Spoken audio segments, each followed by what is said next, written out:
हजारों सोमवार के कांवड़ भक्तों को, कांवड़ यात्रियों का स्वागत किया।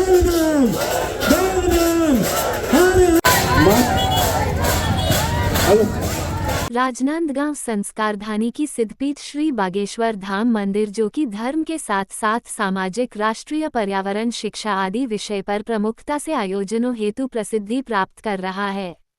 ट्रस्ट द्वारा महाशिवरात्रि पर्व में श्री अमरनाथ दर्शन हेतु अमरनाथ गुफा का निर्माण किया गया था, जिसमें शिवलिंग में बर्फ जम रहा था।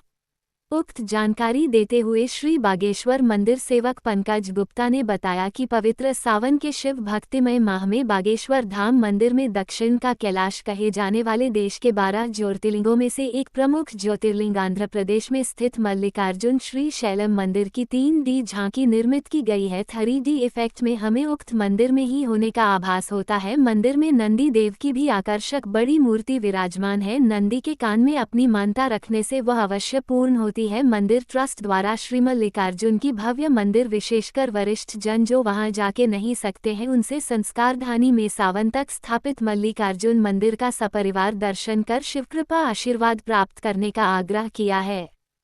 सावन सोमवार की बहुत बहुत शुभकामनाएं। कांवड़ यात्रा की आप सबको बहुत बहुत शुभकामनाएं। साथ ही मधुसूदन यादव जी को भी मैं आमंत्रित करता हूं कि आपकी भी शुभकामनाएं सभी श्रद्धालुओं तक पहुंचे।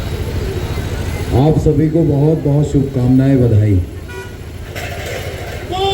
नगर में प्रथम अखंड रुद्राभिषेक 24 घंटे बागेश्वर धाम में श्री मल्लिकार्जुन मंदिर श्री शैलम के पंडितों द्वारा होगा पूजन। दक्षिण भारत पद्धति से राजनांदगांव बागेश्वर धाम मंदिर में 1 माह का सावन महोत्सव मनाया जा रहा है। बागेश्वर मंदिर धर्मार्थ ट्रस्ट द्वारा प्रति सोमवार महाकावड़ यात्रा के साथ साथ दक्षिण भारत के कैलाश कहे जाने वाले श्री शैलम मल्लिकार्जुन मंदिर की 3D झांकी बनाकर शिव ज्योतिर्लिंग भी 1 माह के लिए स्थापित की गई है। संस्कारधानी जो कि अपने विभिन्न भव्य धार्मिक आयोजनों के कारण प्रदेश व देश में अग्रणीय है, इस कड़ी में एक नया अध्याय पवित्र सावन माह में भगवान शिव का 24 घंटे का अखंड रुद्राभिषेक के माध्यम से जुड़ने जा रहा है, जिसकी जानकारी देते हुए बागेश्वर धाम सेवक पंकज गुप्ता, नरसिन्हा रेड्डी, सौरभ गुप्ता, सूरज गुप्ता, विजय गुप्ता, सौरभ खंडेलवाल, भावेश अग्रवाल द्वारा बताया गया कि तीसरे सोमवार को प्रातः 11 बजे से रुद्राभिषेक आरंभ होगा, जिसे श्री शैलेम के पंडितों द्वारा संस्कृत भाषा में दक्षिण भारत पद्धति जो कि श्री मल्लिकार्जुन मंदिर में होता है, उसी पद्धति से रुद्राभिषेक पूजन करवाया जाएगा, जो कि 24 घंटे दूसरे दिन 18 अगस्त को प्रातः 11 बजे तक होगा, जो कि प्रथम बार संस्कारधानी में अखंड रुद्राभिषेक पूजन शिवभक्तों के साथ साथ जन व नगर कल्याण हेतु होगा।